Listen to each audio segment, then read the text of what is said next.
Oh, I'm with Waterworth, so I'm the co-founder and CEO of the company that produces the software that was used for the analysis. So I'll give a bit of a longer introduction in a moment when you give me the moment for it.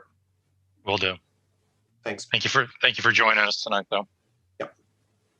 All right, Chair. It's 11 after 6. You're all live, ready to go.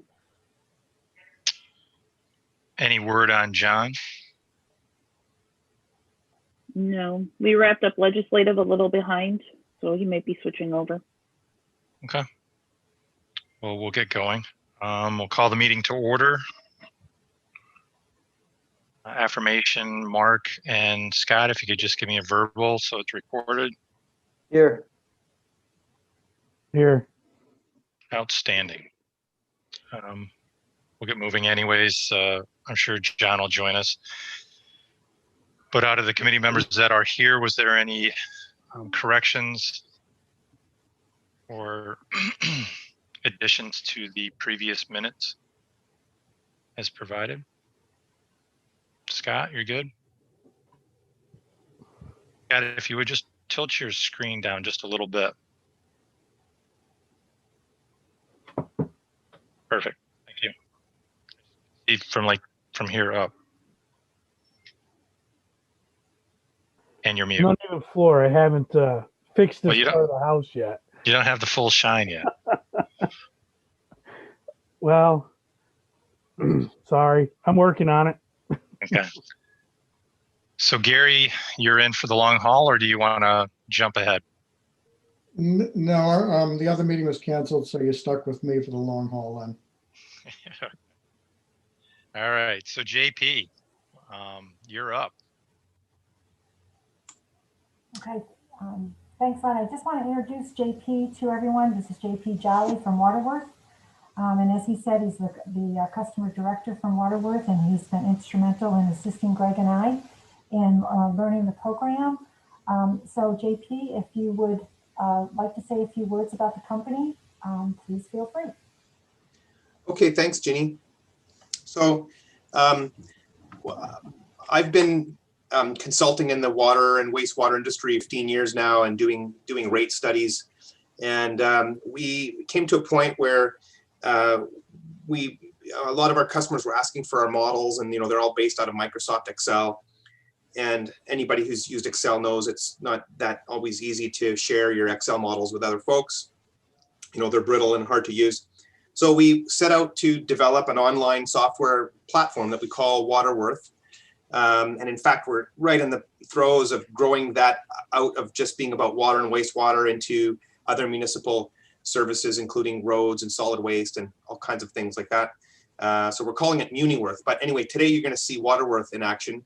And it helps with a couple of things, mainly with long-term financial planning and modeling, which ultimately leads to setting of rates. But as Ginny and Greg will tell you, and what they've experienced lately and what you'll see today, it's really become more of a communications tool, and it really helps visualize what's going on and helps the users tell a story and have better conversations with you folks around what sort of decisions you need to make. So so we've really kind of focused on that aspect of the tool, kind of gone away from writing these big reports that get out of date the moment they come off the printer to giving you a live dynamic model that you'll see in action today. And so long as Ginny and Greg keep it up to date, it's always ready to answer questions that you might have. And of course, we provide technical support and ongoing support to our users to make sure that they're successful in using the tool. So I'm here mostly as a fly on the wall today. I'm just going to hang back and let Ginny and Greg take it away, and I'll answer questions if they come my way, but it's mainly their show, and I take very little credit for, other than building the tool, for what you're about to see today. So Ginny, take it away. All right. Thanks, JP. In preparing tonight's presentation, we've built different scenarios for you to see. And so Greg is going to be sharing his screen so we can see the Waterworth program itself. And Greg, I don't know if you're able to do that now. So this is what the program looks like when we actually get online with it. And over to the left of your screen, you're going to see a grid. And this is what's the dashboard grid, and it's got several options. And we have 7 options to work with, but for today, Greg and I have focused on the actuals and budget, the reserve policy, the borrowing scenarios, the sale of water service escalation, which is the rate increases. And with those different tools, we're going to be presenting you with some really cool visuals. But to begin the process, before we were able to get to this point, we had to enter history in, and we entered 2015 to 2019. And we also had to set some reserve goals. The 2015 and 2019 history includes not only the operating funds, but whatever capital projects were done during that time period. We have 2 reserve policies set.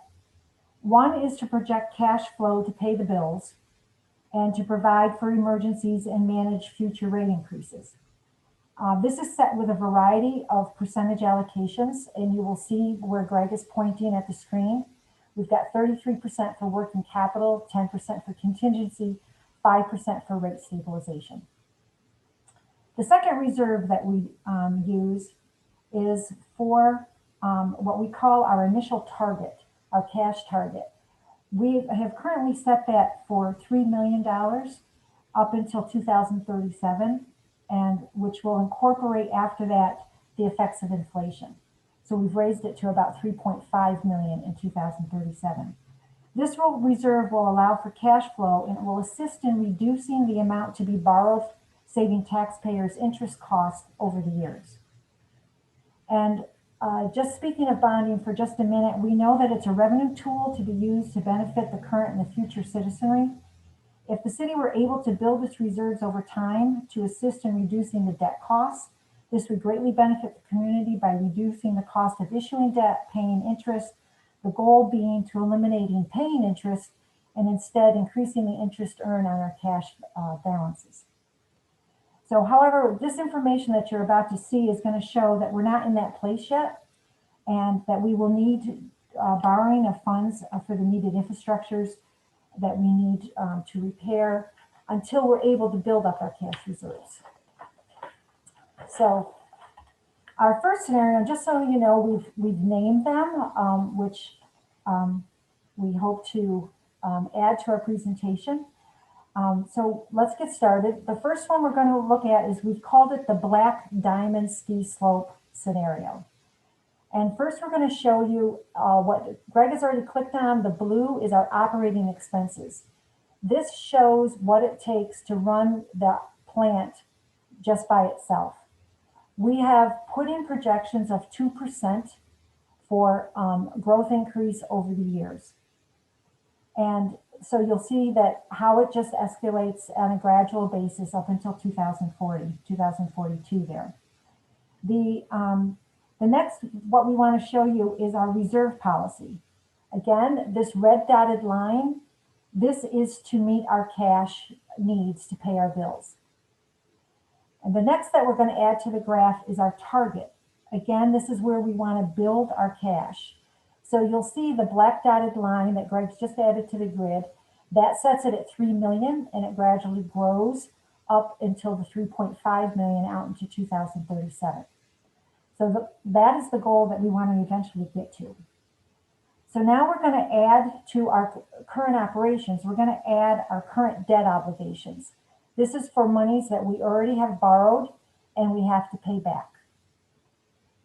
You'll see how the expenses are going to climb. Next, we're going to add our equipment and our capital projects. This is anything that we purchase through our point twos that you see in the budget, plus any capital projects that we approve at the council level. The peaks and valleys are when the project is obviously implemented, completed, and then the next project is started. Ginny, if I could just jump in for 1 second, I'll just Sure. to give you a little perspective. For example, you see this is 2015 here to 2020, so this is the past, and some of these projects you're seeing these peaks.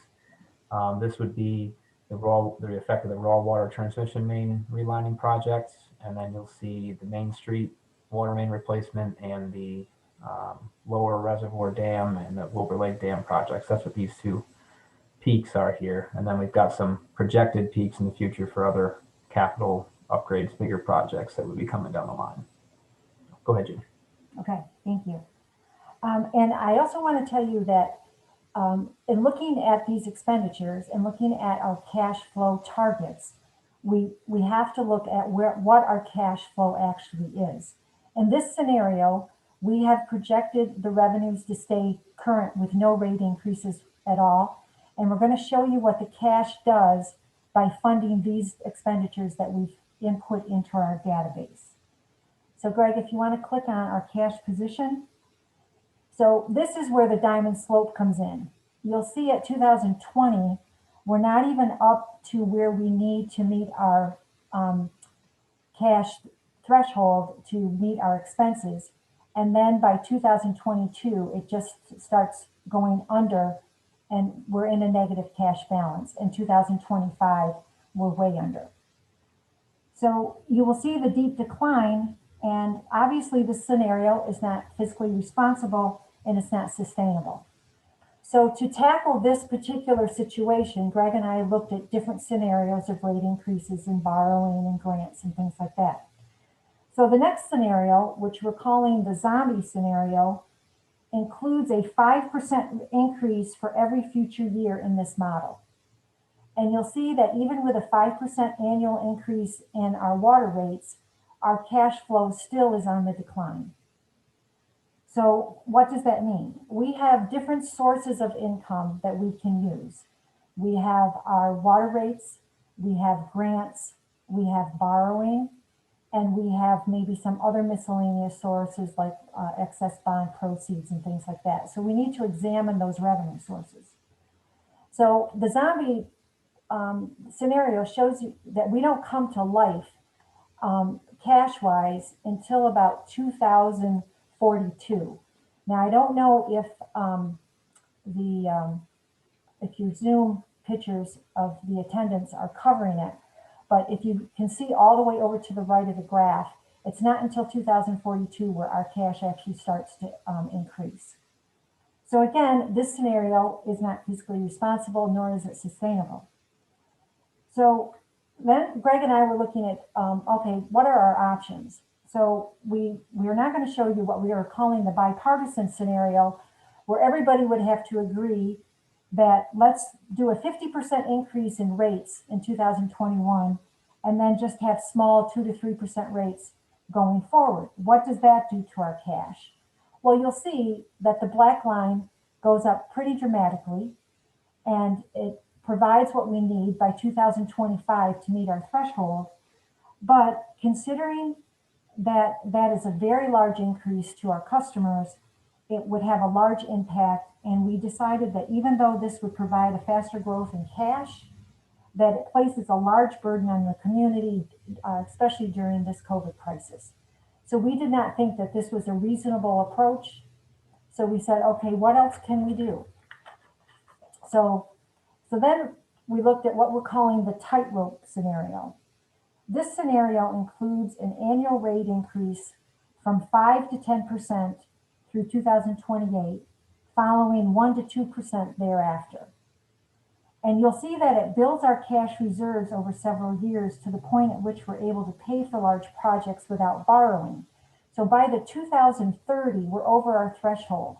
And you can see where our cash will build up. So when large capital projects are needed, we won't have to go out for debt. We'll be able to earn interest on that cash, and we'll be able to have the water fund be self-sustaining for many years to come, because we'll have the cash that we need, the reserves on hand to be able to fund any capital, not any, but capital projects that come along the way. But how we want to show you now is, even though this is the tightrope scenario, because as you see, from 2021 to 2025, we're actually walking a tightrope trying to keep our cash available to fund all of our expenses. So to demonstrate how we're going to fund this, we're going to add more to our grid. And the first thing that Greg is going to add are the water sales. So these bars show you how much revenue is going to come in by the rate increases. So you'll see where we are in 2020. We're proposing a 5% increase for 2021, and that the graph will go up. And then after that, I believe it is a 10% for 4 years in a row. And then by 2026, it's 9% for 3 years. And by 2029, we will have our cash built up so we could just use 1 to 2% rate increases thereafter. That's why you see the bars stay pretty much steady. And then to add to our capital projects, we're always looking for grants. So Greg has researched what grants would be available through EFC to fund different capital projects. And by doing that, that reduces the amount of cash that we either have to collect from our customers or how much cash we have to go out for borrowing. And of course, the capital projects in the next few years, the large blue line with around 2023 is based on EFC grant. And if that EFC grant doesn't come through and you decide you do not want to borrow for it, that could be postponed. But again, that would be based on Greg's recommendation on how urgent that repair was. And just to jump in on that, Jenny, with grants, obviously you don't see many blue bars going out in the future, and it's a little far in the future to predict what grants will be available and when. These ones we have a better idea that, you know, it's something we could shoot for. As Jenny said, it's not something we were guaranteed to get. Certainly when you're looking at a big project like this one in 2023, which would be a bigger, good sized plant upgrade as well as a water tank replacement, that's something that we would want to go after the grant and try to time that to take advantage of that. As much as we can build this model and structure our rates to over time be self-sustaining and not rely on grants to get needed capital improvements done, it's obviously something where we want to try to take advantage of those whenever we can. Other revenue sources that we want to add to the grant that are to the grid are smaller items that generate operating and non-operating revenues for the water department. One is our laboratory fees, our interest income, sale of equipment and scrap. If we have any bond proceeds, excess bond proceeds that we're able to put towards our debt payment. And you'll see that they're very small there, but it is part of our cash flow, so we have to incorporate it into our grid. And the next thing that we want to add to the grid is our proposed bonding. And you will see over the next periods that we're proposing borrowing up to $8.2 million over the course of this time period, going out to 2029. And the reason we have to do that is because we don't have our cash reserves built up. So you will see after 2029, 2030, in that area, we're hitting our cash reserves. That's going to carry us through if we're successful at implementing this plan. So hopefully we will not be required to bond for future water projects. That's our goal. But when we borrow more money, it adds more debt payment. So Greg will add that now to the grid, unless you already clicked it and I just didn't see it, Greg. And what that does is that increases, you'll see the light blue tips that will increase our expenditures to be able to pay back that debt. And again, our cash is really good by 2030. So we've anticipated, as I said, borrowing for the different projects through 2029. And so this scenario, it's doable, and it's, as we said, we call it a tightrope by the proposed rate increases that we have. But we have one more scenario that we would like to show you that we're calling the Goldilocks scenario. And you'll see here, quite often, as you know, the general fund balance is very strong. And the general fund has carried us through many difficult cash situations. It got us through the flood of 2006. It got us through the flood of 2011. It funds our capital projects that we haven't borrowed money for yet.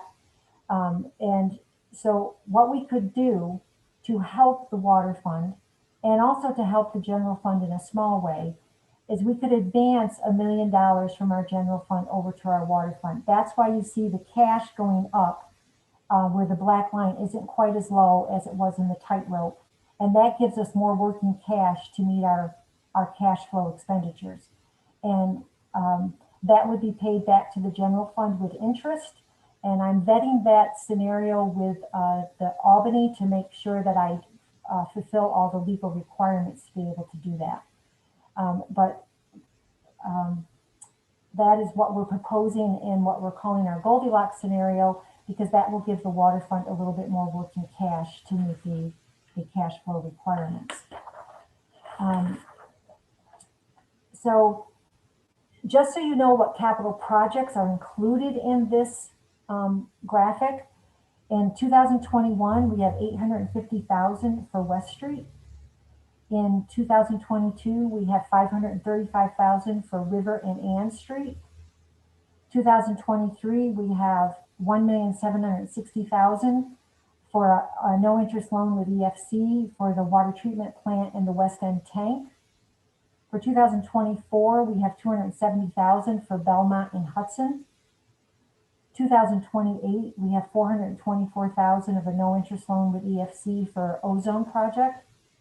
In 2029, we have $2.4 million for the IS transmission main.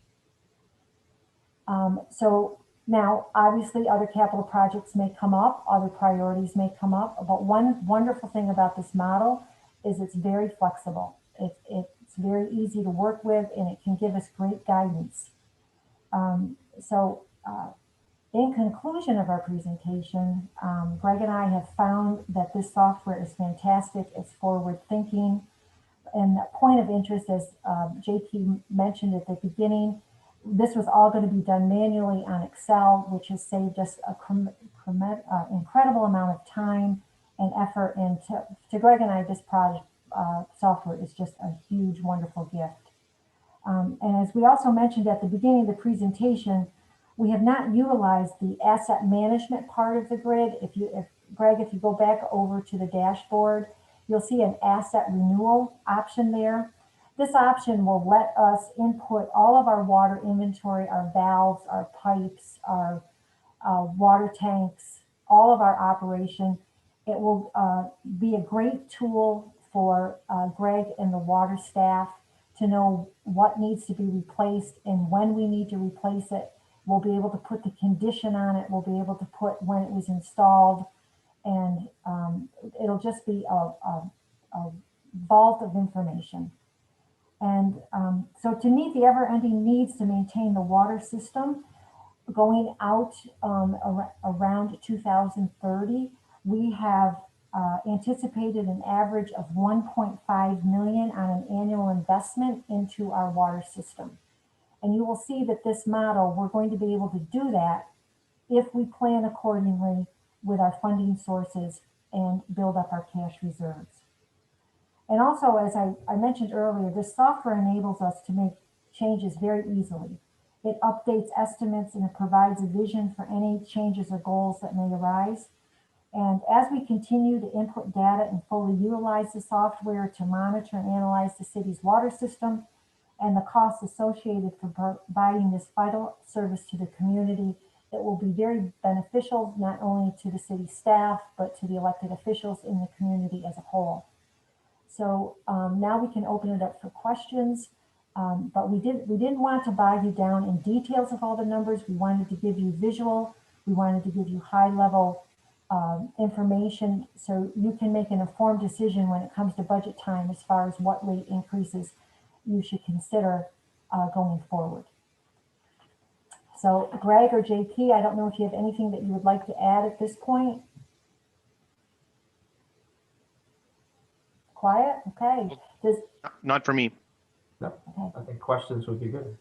Okay, any questions from anyone? So first off, thank you to the three of you for putting on this presentation, because you're absolutely right. Visual is better than the alternative.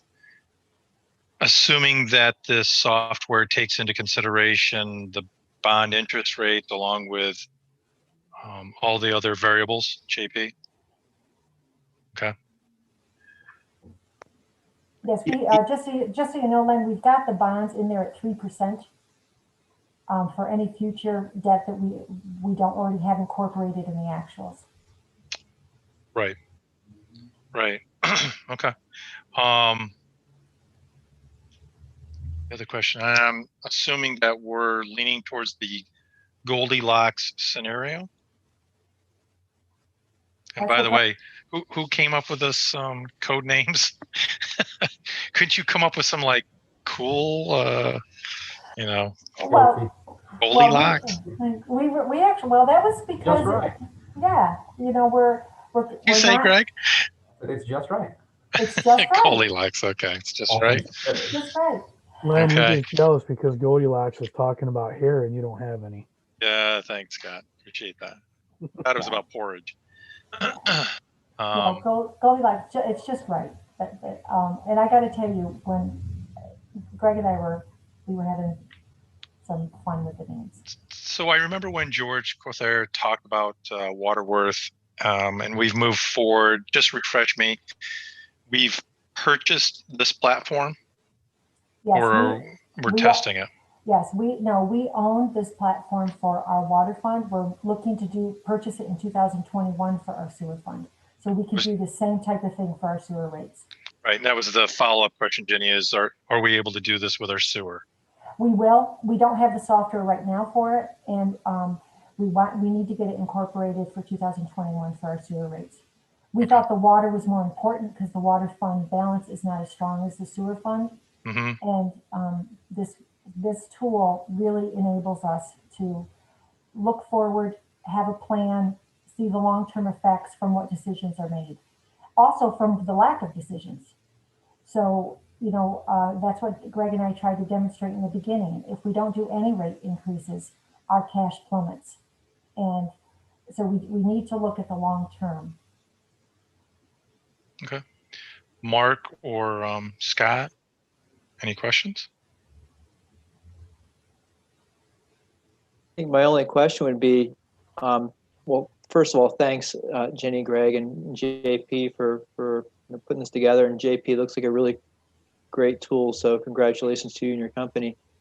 I'd just like to know, I mean, the scenarios aside, are there other uses of this particular tool that will allow us to glean more information and make more informed decisions moving forward? So, you know, what you've shown us seems I mean, certainly is a lot of information will help us make decisions, but are there other aspects of that can help us? You talked a little bit about the inventory and looking at that. What other tools might be, or aspects of this tool might be available to us? Well, for example, one thing that's in here is we incorporated the COVID-19 loss of revenue for 2021. That's already in the graph. If you say to us, we don't want a 5% rate increase, we don't want a 10% rate increase, what's a 7? All we have to do is go in to the program, change the percentage, and it will show you what it will do to the cash flow. We can instantly update it for you, and you can see how it will change the outcome and how it will compound the outcome. So when you're discussing, okay, well, what if we only did, you know, a 4%? What would it do for us? What if we could also break this out if we ever are successful enough to actually restructure the rate structure based on valve size. Am I correct in saying that, Greg? Valve size? We could have different rate structures for the different size valves that are going into the buildings. We can get the detail of this program is really quite extensive.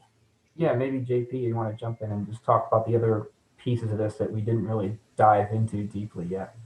So we could have a rate for residential and a rate for commercial and industrial then. Mm-hmm. Excellent. Yeah, you can do all sorts of rate analysis. Maybe JP, go ahead. Yeah, and if you want to go to the home page on one of these scenarios, just to give a little bit of insight here. So everything we've been doing today has been in that module on the left-hand side, which is the financial model, which is really the key for you right now as you kind of get a handle on your overall revenues. That middle panel, so there's some billing data that's yet to be brought in, but that panel will let you look at a cost of service analysis, which is a fairly detailed analysis. We don't often do those with our customers because they're not often needed, but if that was something that was important to you, we could dive into that. And then on the very far right-hand side is our rate designer. And again, with some billing data in there, you can start looking at a variety of different rate structures and see how those will impact your revenues and how they'll impact your different customer classes. So, you know, again, a little bit of effort and work needed as we work into those modules together. So I don't usually press our customers to go in there unless they really need to, but the moment you want to start going under the hood on your rates and looking at your rate structure from a bit more of a forensic level, then we can start going in there. And does this have the capacity to generate reports out of this, that these can kind of snapshot reports of all these different variables, different models? So let me say yes and no. So yes, you can output, you can generate outputs from the tool. It won't magically create the kind of a report that you get from a rate study automatically. You know, there's a lot of nuances and stuff that, you know, consultants will put into those reports, but you can certainly produce a graphic of any one of these graphs very easily. And we do have some template reports that we're happy to help pull together, you know, with Ginny and Greg's help. I could, if you guys wanted like a little 10-page report that summarized these scenarios, we can pull that together pretty quickly. It's more of a manual thing than just pushing of a button, but that button that you see at the top right corner that says report, well, all that will do is it will generate a PowerPoint presentation with one of each of the different graphs that are in the tool. So lots of them would be missing for you because you're missing the billing data. But that's just an easy way of outputting every single graph for any particular scenario. Greg and Jenny, is that one of the initiatives moving forward? We're going to have city staff working on entering our billing data so that as a committee, and then moving up to full council, we could take a look at these scenarios. If we move into a more defined rate structure, given the example of, say, residential to commercial and then industrial. Greg, Greg, you can give your opinion there, but my opinion is that, yes, I think that is a goal for us to look at as a possible scenario. And we're looking at changing the rate structure where there is a base rate for every customer, then there's a usage rate for how much water they use. But we're not ready there to be there yet, only because of the amount of time it takes to build this. But in time, yes. Currently, no. And so when you say time, Ginny, what's that envelope look like? Well, as you know, Len, I'm an optimistic person, and I always try to strive for the goal that I've got set in my mind. But I am really hoping that by next fall, we'll have more information, depending on how the workflow goes and how staffing goes. I think because Greg and I are now more familiar with this, and we're going to be doing cross-training on the billing system, the water system itself within KVS, we'll be able to generate a lot of information and with JP's help, at least get it started and get the database in there. Okay. So well, I'm hoping by next fall. Again, thank you very much for the presentation. If there isn't any other questions from Scott or Mark. Oh, I'm sorry, Gary, go ahead. Just quickly, you know, it sounds, Ginny, like we're talking about the most likely scenario, 10% annual increase in the water bills over some of the years, a good number of the recent years. And I know you might break that out differently, residential, commercial, otherwise, but you know, then if it's an average of 10%, some people are paying more than 10%. You know, 10% increase, I know we need the money, but 10% increase is doubling the water bills for people probably in 7 years or so. I don't know the exact math on that. That's drastic. You know, that's a drastic impact upon people and businesses. So, you know, I think it's important that that's a last resort, and we should be looking at other things such as new markets. The more water we sell, the less we have to raise rates. The more housing we produce, you know, such as lofts on Deach Street. We're talking about a 6th Ward development, the industrial development at the rail yard. These are all opportunities to have new markets, which is a much better option than just relying immediately on rate increases. And Mayor, to that point, just so you know, Greg, can you go back to the dashboard? that we actually have an option for new customers. So we could incorporate that into, I believe it's called, it's the growth. So if you go up to the dashboard, so community growth, if we know if we're going to, how much water we could possibly get from the lofts of Dietz, from the development on River Street, from the development of the rail yards, for any type of development we can have, we can very easily put it into this grid and then change the rate structure based on the community growth. So that is an option. Right now, we didn't have any of that information, Mayor, so we weren't able to incorporate it into this presentation. No, that's great. Thanks, Jenny. But it's just another opportunity to point out that how important community growth is, to our economic well-being as we go forward. Absolutely. Great. All right, so moving on to our agenda, topic A, which is the electrical exam contract by Steve Yurley. Len, could we just say thank you to JP and let him sign off? Oh, and okay. Already, because JP, I don't think you want to stay for the rest of the meeting. I wouldn't. I would run JP. Well, Mayor and Council, thanks for inviting me today. I really appreciated it, and good job, Jenny. You really have a good handle on this, and Greg, you as well, handling the tool. So we like to see that. We like to empower our customers to use the tool like you've shown today. So thanks very much. Okay, guys, enjoy your rest of your meeting, and we'll catch you again later. Okay, thank you. Take care. Thank you, JP. All right, Steve, you're up. So basically, it's just a contract that we have with SUNY Delhi to provide a written and hands-on test for our electrical licensing process. We developed it. Our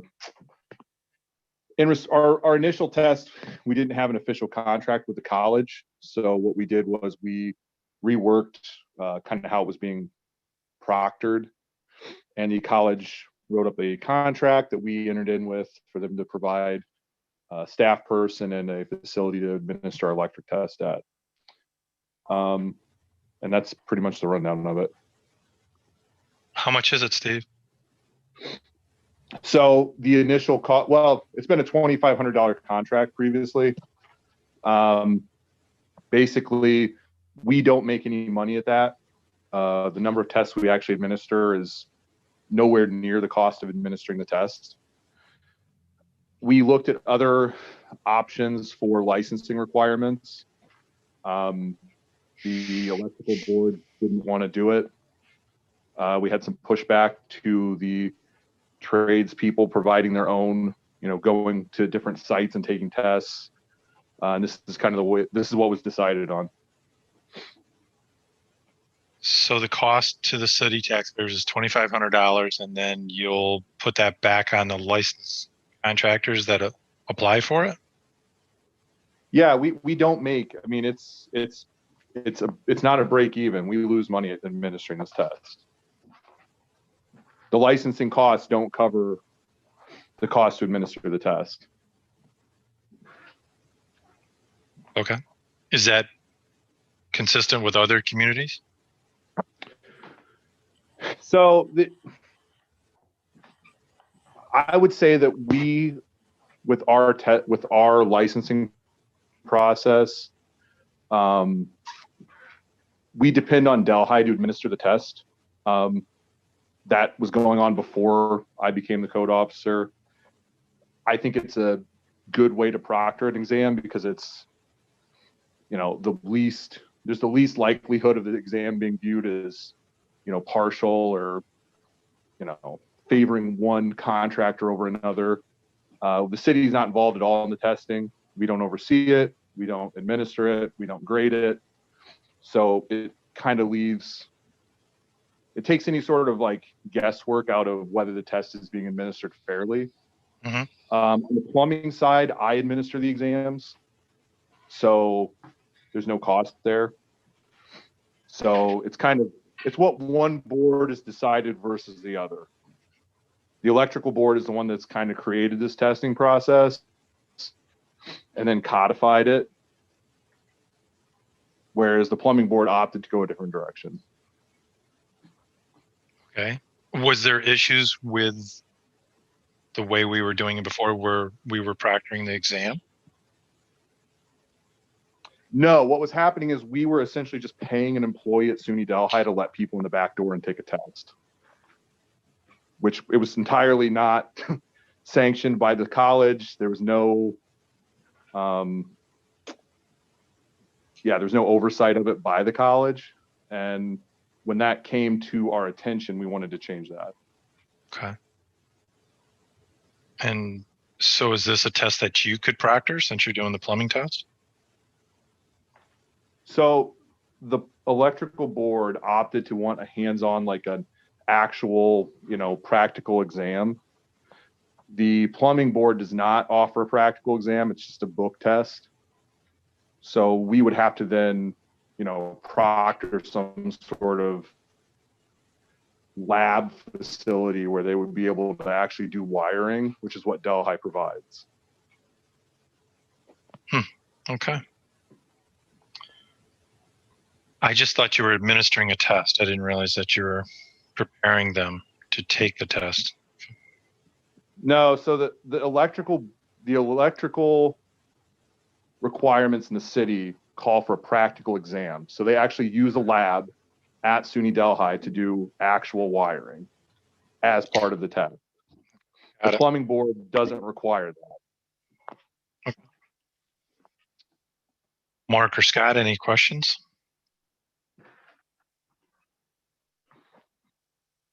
I just have a clarification, Stephen. When you said $2,500, was that per test or for this contract overall? So what we have is a contract where we offer 2 tests a year. We have times where we have no applicants for the test, so we don't even administer one. So yeah, the cost is for the actual contract, and then sometimes we don't administer a test, so then it's like, well, that cost is then basically just part of operating. It's part of offering a licensing program. So one way or the other, we're not going to get the $2,500 back. We're not, if you include like all the licensing fees we collect, I guess you could say that we potentially break even by collecting fees for the license. Mm-hmm. But the actual cost of, taking the test is not going to cover the cost of the contract. Got it. But we're not going to spend more than $2,500. Well, we're not going to exceed the cost of the contract. It's just we pay that fee. The school basically gives us access to a lab. They write the exam. They provide someone to proctor the exam. They grade the exam. They provide it back to the city.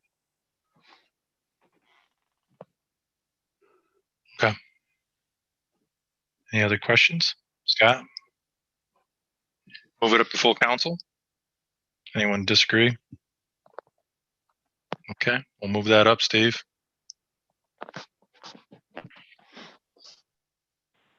Is that all we have for you tonight, Steve? So you can slip out the door? Yeah, I think that's it. All right, thank you. Have a good night. Yep. Katie, I'll leave this up to you. Which one did you want to tackle? Well, we can talk fire first if you like. Okay. Okay.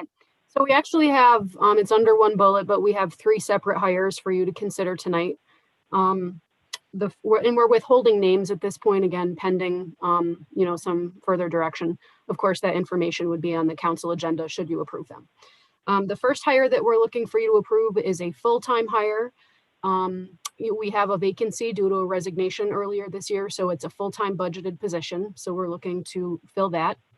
The second position is a second full-time position, but it would be temporary. We have a permanent member of the department who's been out on injury leave for the last couple months. We've been hoping that the situation would resolve. It has not. The individual has a pretty good treatment plan at this point, but we do expect that the individual will remain out probably at least for the next 2 to 3 months. So the alternative, we can either take an existing part-time member and temporarily promote that person to a full-time spot, including benefits. Or the alternative is we just continue to fill that spot every shift at overtime. So it's actually a cost savings to the city to hire temporarily full-time. And out of fairness to the individual too, we think it's the right thing to do. So that's the second hire that we would like you to consider. The third one is just adding another part-timer to our roster. The individual will be hired to begin with as a call firefighter until he completes some of the academy requirements that are required to be moved to part-time. So those are the 3 hires. Sounds good. We don't call them provisional firefighters anymore. Oh, you're right. You do call them provisional when there's you mean for the part-timer or the temporary? The temporary, the full-time temp.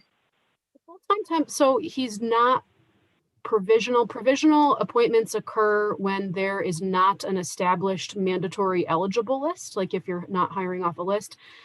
Civil service law states that you can, for a period of up to 18 months, make a temporary hire without regard to any existing eligible list, especially if it's due to the absence or leave of a permanent incumbent. So it's under that section of the law, we'd be looking for a temporary full-time hire. Sounds good. I would approve of all 3, and sounds like we have consensus, so we'll move that up. Appreciate that. Every firefighter we hire is another person that will, assist with the overtime issue. So okay, good deal. Thank you. The next bullet is for the hire of a full-time working supervisor. I think in general, Greg will probably be the one to discuss this more than me. This is a budgeted CSEA position at a base salary of $39,768. It's an existing budgeted position. It has been vacant for part of the year. We've held off on filling it, just out of consideration for budgetary considerations.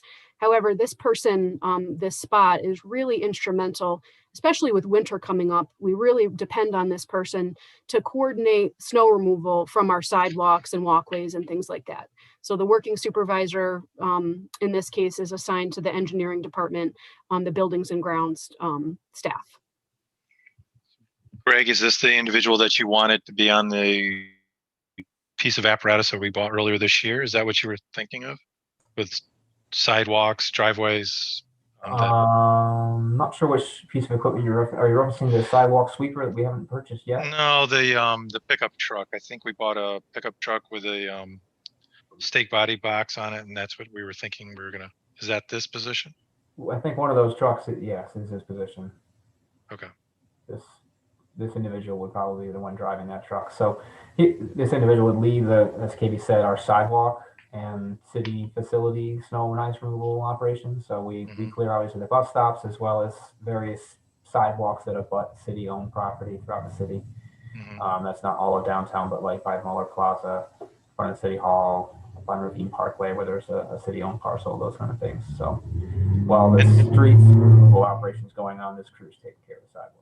Right, and this is staying in line with your flow chart you and Katie have worked out for future hires. You guys had kind of explained to us a couple of months ago. That's right. Yep, the buildings and grounds group. This is a supervisor for that group. Okay, and this is one of those 11. I think there was 11 positions that you both had held off filling, and now we feel that we need to fill it. Okay, and so we're just promoting. We're promoting within, correct? No, this is proposed to hire from the outside. Okay.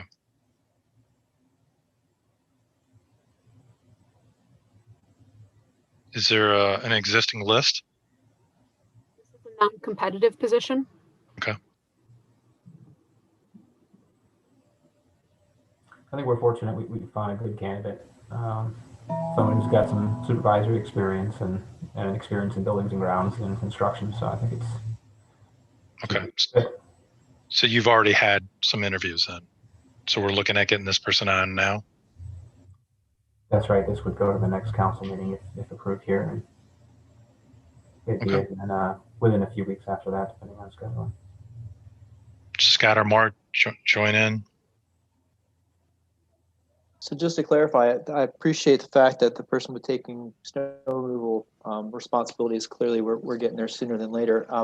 What would then be the kind of spring and summer responsibilities of the working supervisor? So the buildings and grounds crew, as we call it, we've got City Hall, the Public Safety Building, the Armory, are the three main buildings that we have our cleaners in all day. And then we've got all of downtown, that's parking lots, Main Street, sidewalks, the parking garage, the walkway from the parking garage over to Main Street, those areas that are get a much higher level of detail, much higher level of attention than the rest of the city, picking up cigarette butts, that sort of thing, trimming weeds and watering flowers, those sorts of things. We have a person for that. And then this crew also, under the direction of the working supervisor, takes on some other a little bit bigger projects, some maintenance projects, some renovation things in different buildings, depending on the skill level of the group. We can do certain things that otherwise would have to be contracted out. So we can do a certain amount of special projects, if you will. For instance, this past year's example, I think in the police department, our crew helped construct a small new partition wall and install a door and painting and that sort of thing, general buildings maintenance. And not just limited to those three buildings, but they branch out and help out the recreation building or down in DPW or Central Garage for certain things. And then the working supervisor would also coordinate with our contractors. We have maintenance contracts for overhead doors, for HVAC, and we have contractors coming in now and then to do those things. And someone needs to keep up with them, make sure they're aware of what's being done, what issues arise. If there's a repair that needs to be done, then the working supervisor would communicate that to his supervisor or her supervisor and send it up the chain to get the funding and coordinate things. So there's a lot of coordination going on. You've got people working in different locations, and that's where the working supervisor is necessary. So this would be a working supervisor for maintenance. Yes, primarily focused at the buildings and grounds crew, everything I just described there. Of course, they're still part of Public Works, and in the Department of Public Works, we switch around and trade and help each other out in different areas at times, but that would be the main focus. So you might see the buildings and grounds crew occasionally picking up brush or doing some other things in the streets. So. Okay. Without Scott, you're gonna. Yeah. I always think it's good to probably push something like this up to the full council, but I'm starting to get a little apprehensive of the plan where we're starting to get very top heavy. This appears to be very top heavy. We're putting more and more supervisors on. And I'm kind of cautious going into budget time as well. Greg, I'm not saying no, I'm just saying we'll push it up. I agree with pushing up to the council. It's just, I think we may have to step back and take a look at the plan a little bit about all the supervisory people that we've been putting on lately for a department that's when you start getting more of the higher ups and you do the people actually with the boots on the ground, I think we're starting to enter a very slippery slope.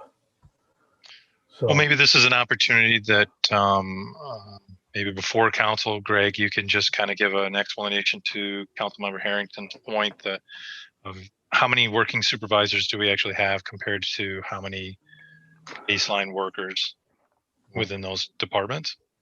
Sure, I think so. In the buildings and grounds crew, there's 0 right now. This would be the one that hasn't been there. It's filling the vacancy. So it's not an additional working supervisor to what we started the year with. And then the point I would like to make about working supervisor is the emphasis is on working.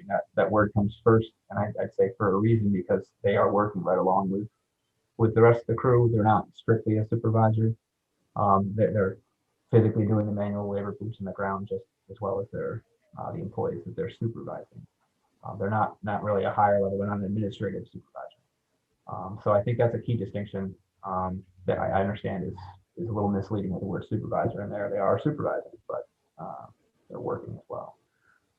So I think with the buildings and grounds crew specifically, as I said, you've got a few other employees who otherwise are working on their own, in their own location.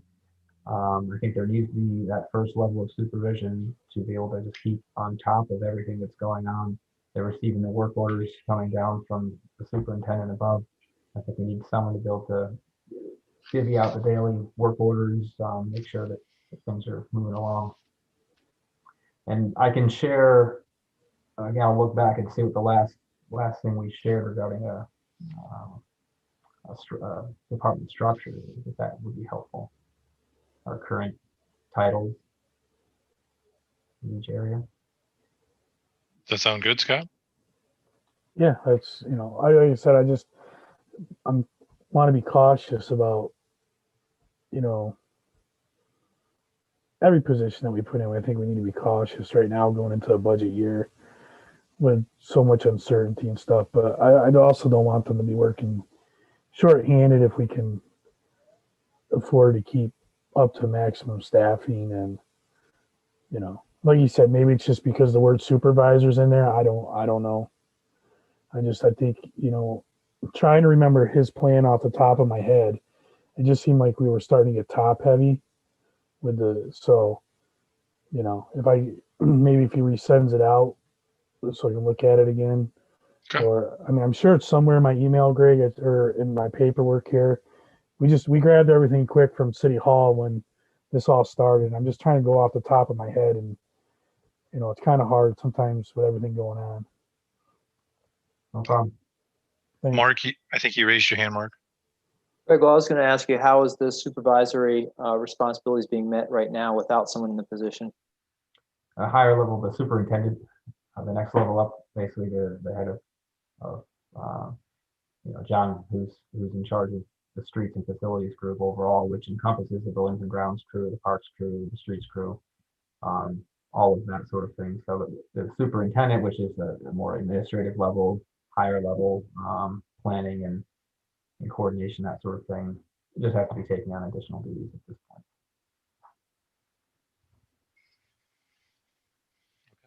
Well, we'll move it up to full council. Okay, thank you. Why don't we take item G, the bench and plaque donation, before we start diving into numbers? You have someone that donated $2,500. I believe Jenny or Katie, I forgot. Somebody sent us the information earlier this week about the benches. So if anybody wants to move forward with donating for a bench, I'm assuming we have somebody that wants to donate $2,500. Yeah, I can give a little background. We're not asking this committee to accept the donation. There's actually already a council policy passed, and I think it was July 2015 for bench and plaque donations. We're just asking to revise that policy, in part based on the request associated with this donation. So the donor wants to donate a bench and a plaque, and our current policy stipulates that you can only have 3, or maybe it's 2 lines of text with so many characters on the plaque. And you know, we talked to the plaque maker. You could fit more characters. It's a silly thing, but we want to revise the policy to just allow a little bit more flexibility there. The current policy also says you can't have birth and death dates. And in speaking with the Parks and Rec Commission, and the reason they're involved is because these benches are typically going into parks, and the policy as it stands requires the Parks and Rec Commission to approve the language on the plaque. So there is some oversight. You can't just put anything without somebody giving it a quick test for appropriateness. They didn't see a problem with there being birth and death dates. Certainly this committee could weigh in on that, but that is something that we would, going forward, if you pass the policy as presented, revised, you would allow anything like that. Right. And then it's also updating the donation amounts. So historically, you go through the finance committee for this type of policy update because there's a number attached to it. Is that correct? I would say any policy that's adopted by the council got to go through some committee. I guess because this one does have money, finance as opposed to planning. I have no issue with it. I read over it. It seemed fine. Mark, you have a question? No. Scott? Okay, we'll move that up to full council. Gary, would you like to talk about 27 Market Street? Sure. The 27 Market Street is the 12 Tribes building that we've been talking about for years on the corner of Chestnut Street Extension and Market Street. It's the site of one of the options for the transit hub in the presentation that we all saw a couple of weeks ago. As you know, the council had approved the purchase of that building, but the purchase is contingent upon getting SHPO's approval to use public money to demolish the building. Because the building is on the State Historic Registry, it cannot be demolished with public funds without SHPO's approval. We had applied a number of years ago and received a Restore New York grant. That's a grant that is no longer made available by the state. For $477,000 for the express purpose of demolishing that building. That grant is not transferable. It cannot be used for any other purpose than demolishing that building. We refresh your memory. We contracted with Delaware Engineering to assist us in working with SHPO in getting SHPO's approval to allow us to use federal state funds, public funds to demolish the building. The process took longer than we expected. SHPO was resistant at first, but we continued to work on that, and I'm pleased to say that we now have SHPO's approval to move ahead with using the Restore New York grant to demolish the building. The agreement, which you have copies of, which I'll be asking you to authorize me to sign, simply states that in plain terms, we would be required to commemorate the building in a manner that includes text and photographs, so that we have a paper record of the structure, as well as where it fits into the history of the city. So this is, I think, very good news. It's something we've been working towards for quite some time. And it allows us to move forward with the Transit Hub project and redevelopment of Market Street. And so at this time, what we'll ask is just for you to authorize me to sign that agreement with SHPO, so we can then move forward with the Restore New York grant and the demolition. Well, Gary, by us moving this up to full council, we should probably see two documents, right? This document along with the motion to authorize you to purchase 27 Market Street, correct? You've already authorized that. The council already authorized the entering into a purchase agreement and authorized me to sign all subsequent documents to finalize the purchase. So the council has already provided that authorization. What may be coming down the road, I don't know the timing on that, is we will be looking to ask the council to approve us hiring a consultant to administer the Restore New York grant for us. That will be paid for with the grant funds. Okay, and then the only other question that I had, Gary, was who will actually take the digital photographs? I don't know the answer to that. One of the things I did mention to Bob Brzezowski the other day, letting him know that we did receive SHPO's approval, asking him if the Greater Oneonta Historical Society would like to take on the project of putting together the documentation and commemorating the building. Certainly, if they would like to do it, we'd love to have them do it. Yeah, and that's where that's where I was leading the question. Yeah, he said he would talk to his board about it and get back to me. Good. That's where I was headed. I'd like to see Bob involved in this project. I couldn't think of anybody else more qualified in a local level than Bob. So thank you for reaching out to him. Mark or Scott, any other questions, comments, or concerns? Hearing none, we'll move that up to full council. Thank you, Gary. All right, Jenny, I think we're to you now. We've carved away the iceberg and we're to you now. So have at it.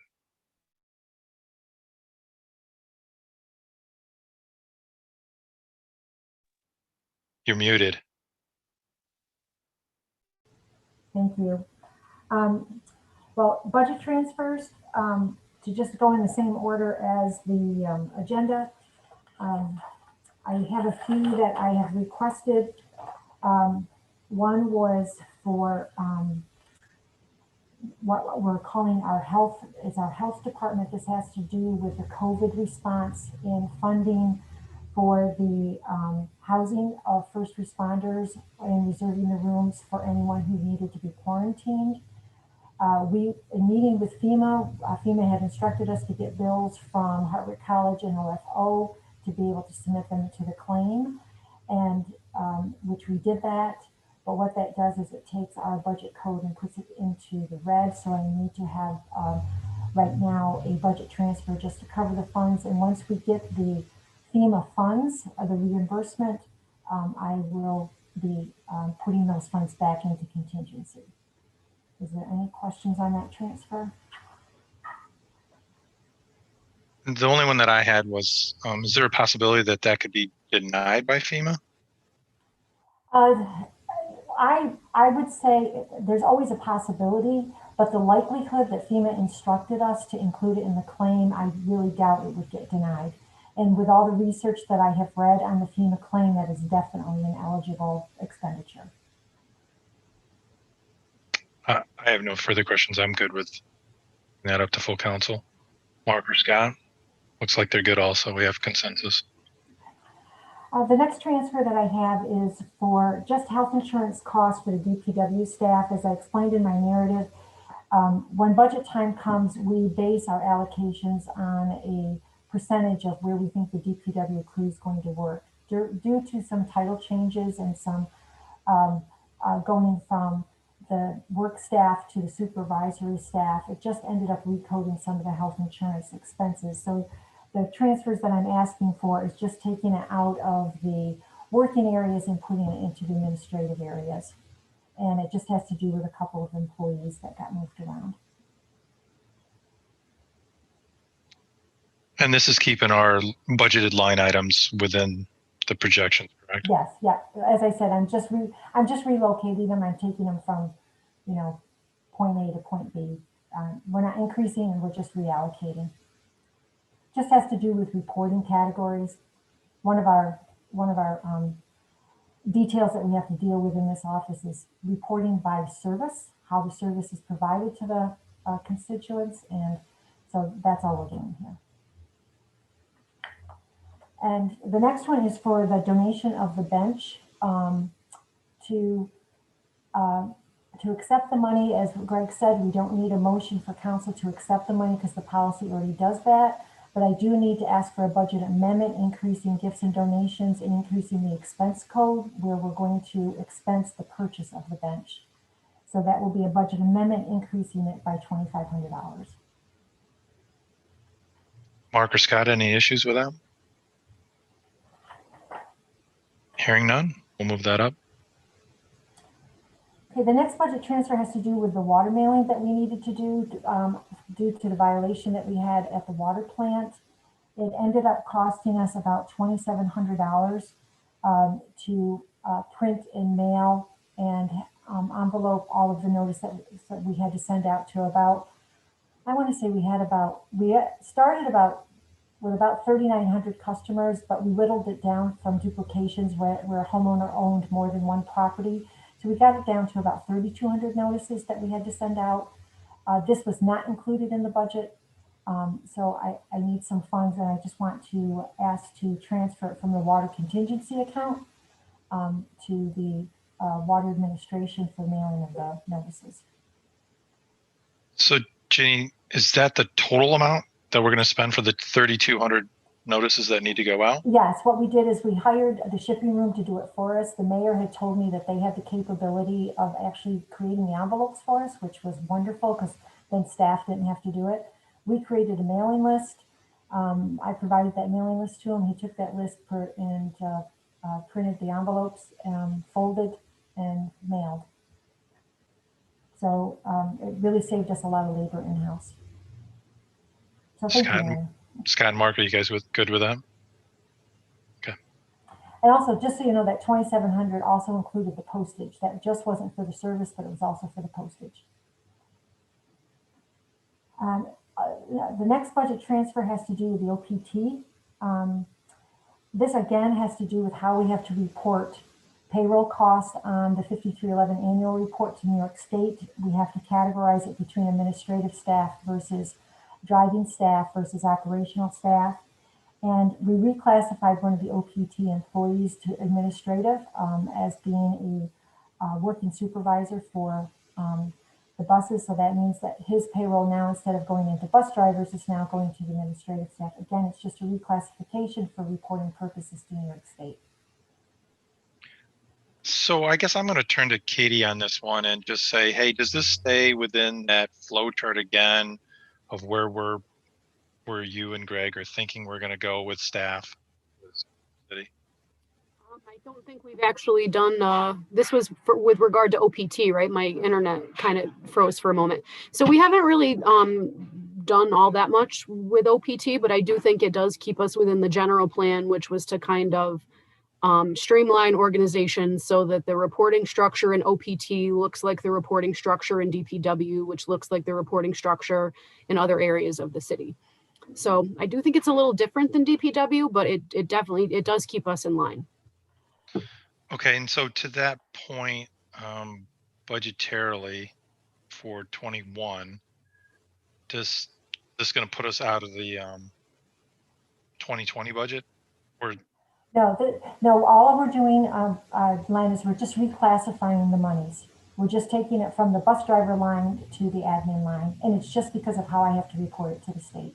It's not increasing the budget at all. It's not adding a person or a position.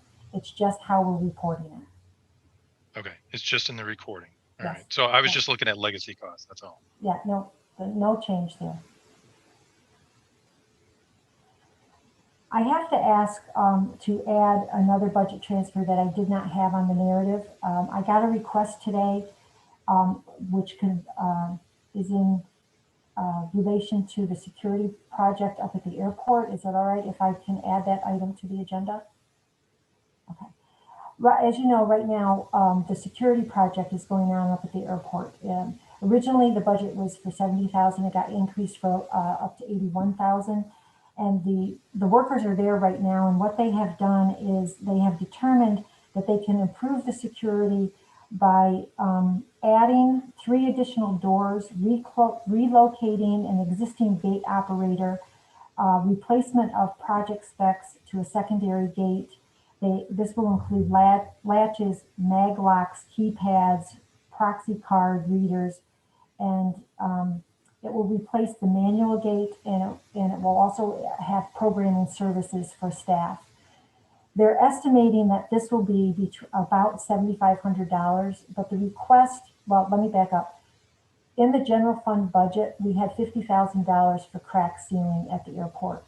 We have only used about 20,000 of that 50, so we've got funds available. And what the airport commission is requesting is that we take 10,000 of that excess and transfer it to the security project in the capital fund. So I'm asking that if I could also include that for council approval next week. I have no issue with it. We're just transferring, right? It's a line item transfer. Well, we're taking it out of the general fund and we're putting it over into the capital project fund. So you're going to see a capital project budget increase is what you're going to see. Right, but we had budgeted $50,000 for crack sealing and have only expended 20,000. Right.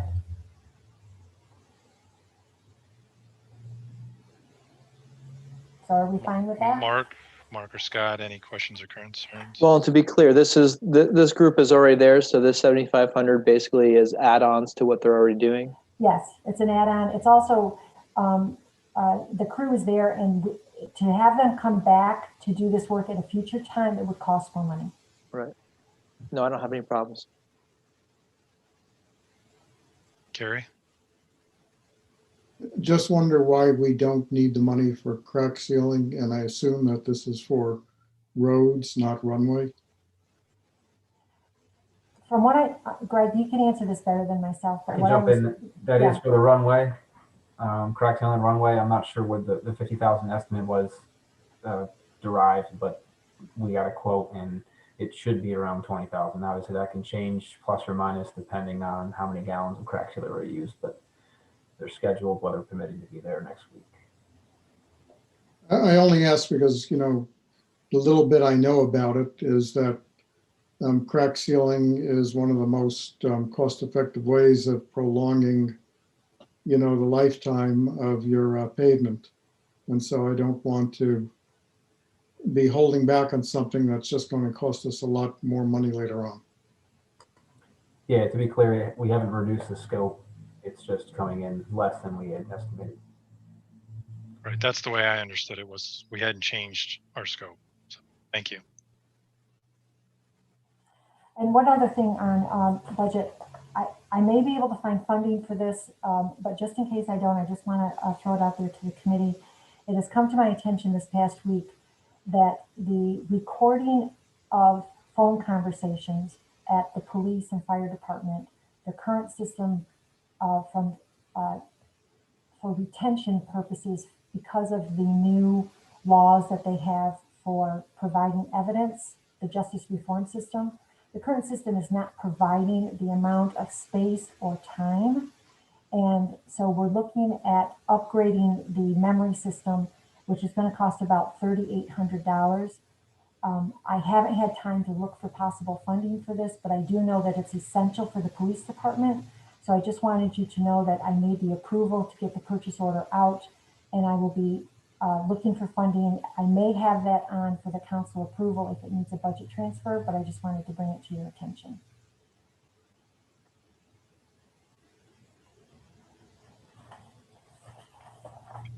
Okay. Turn it over to the committee. Mark or Scott, questions? No, I think it's got to come up to the committee. It's got to come up to the committee. I think it's something that we need. So, who's in charge of our phone system? Northeast is our provider, and the system that we're using right now with the new phone upgrade is that the hardware is from Xaltis, but it's Northeast who will be providing the recording of the phone conversations. Well, I was talking with Carrie. Most of the recording is going to be done at the police department. She thinks about 70% of it, about 20% for the fire department, and about 10% for anybody else in the department citywide who needs to record their phone conversations. Our new phone system has the app on it where you can, if a phone call is going in the wrong direction and you want recording of it, you can just hit a button. It will record the phone call for you starting from the beginning of the conversation. And that way you've got it for record.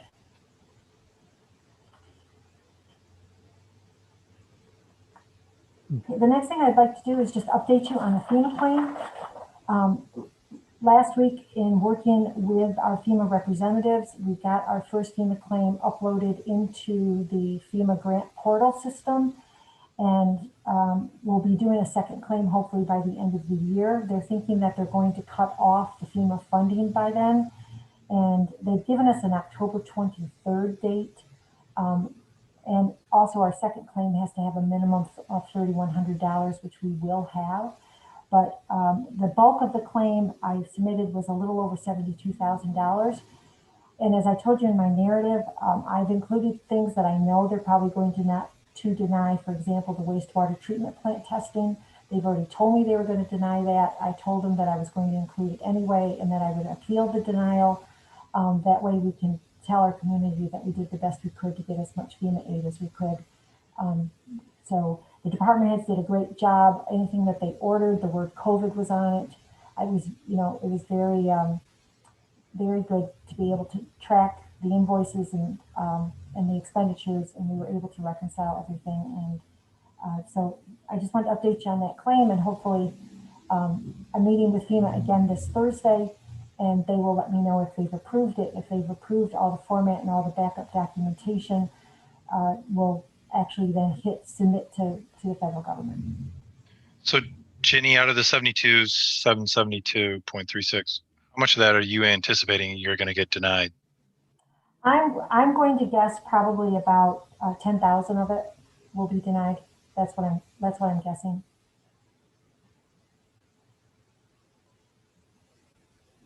And I'm sorry, did you say $3,200 for the second claim? Yes, we have to have a minimum of $3,100 to submit a second claim, and I'm sure that we will have that.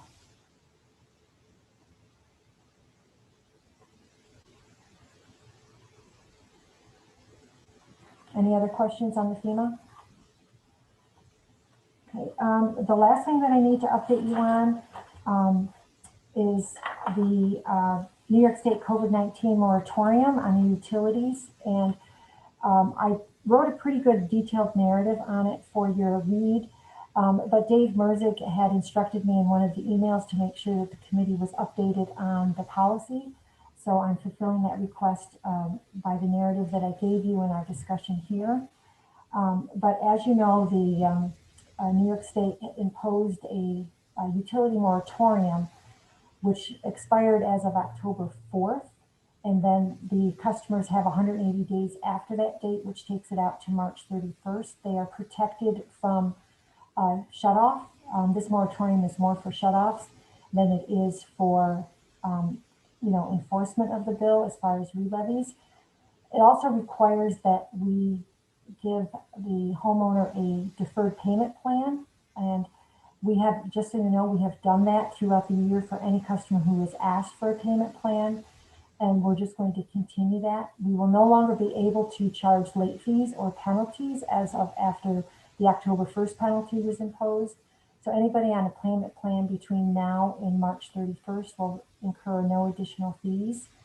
And then we will not be considering any shutoffs until the fall of 2021. And that will be far after, unless the governor extends the order, but he has not so far. And it also limits us just a little bit on our re-levy process. Normally, any city accounts that were unpaid as of October 31st would get re-levied onto their next year's property tax bill.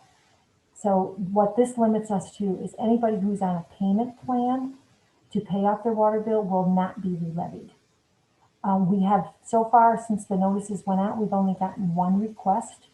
I'm not anticipating a lot of them, but I will update the committee after the October 31st shutoff end date to let you know. Yes, Lynn?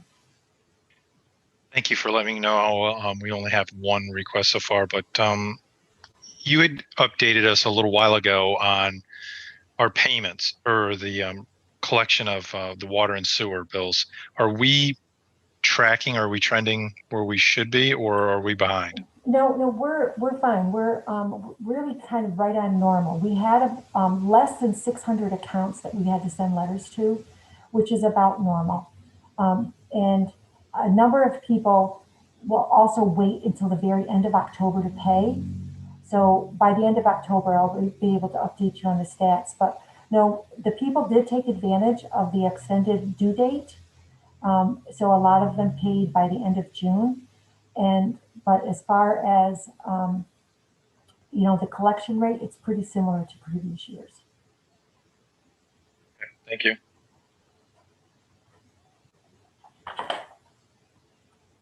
And I also provided you in the narrative, and you probably got it if you did receive a notice, but I provided you with the messages that were printed on each bill. Dave Merzig helped me very patiently because I was asking him a number of questions just to make sure we hit the legal requirements. I only had a limited amount of space to print messages on the bill, so I was trying to make it as inclusive as possible. So I thank him for his assistance there. And I also want you to know that I confirmed with NICOM that we were meeting all the requirements because they coordinate with the state controller's office on audit requirements.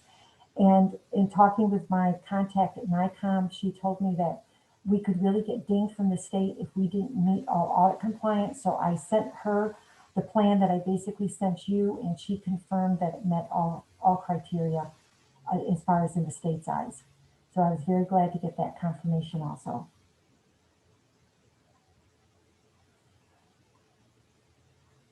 I provided you with all the notices. They're going to be on the website because the accounts messages will tell the customer they can either call our office or go to the website. Carrie has put it up on the website, and all the attachments are there showing the state regulations.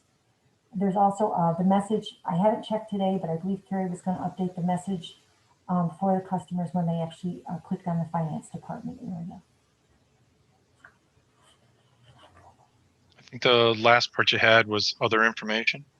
Yes, it was for, oh, yes. I was just wondering, are there any other questions on the moratorium? Okay. So the other information, I just wanted to let you know that a round 3 application for CARES funding for lost ambulance revenues has begun, and I'll be working with Multimed to submit a 3rd application. We did receive about $23,000 from the first round. We were denied on the 2nd round, so I do not know what our chances are going to be on the 3rd, but we will definitely apply. And the last update that I have for you is to just let you know that the 2019 audit is well underway, and we're doing it remotely. And it's going well so far. It's a little slow going because they're not on site, but it is going well. And I just want you to know how cooperative all the staff has been as far as creating electronic documents and getting things that I need to forward to the auditors. Our new part-time employee has been essential in creating documents for us, and it's really been working out well. And I also, in my narrative, I put a special thank you out to Carrie because she has made it possible for me to connect with the auditors, sometimes for 8 hours at a time, just going through the testing procedures.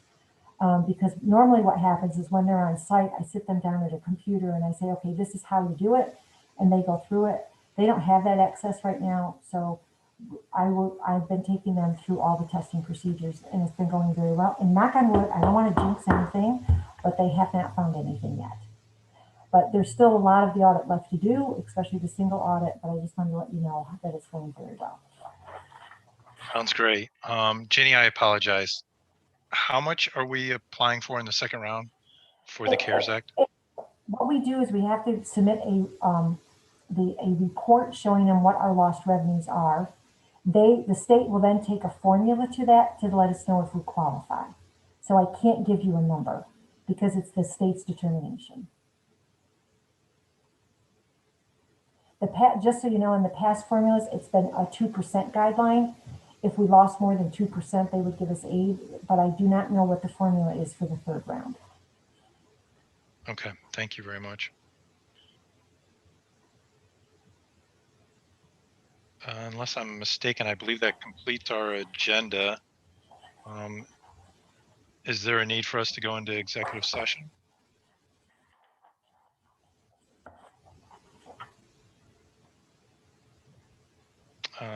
Hearing none or seeing none, I guess we'll ask for an adjournment.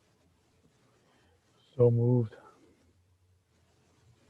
Unless Gary likes us so much he wants to stay with us for another hour.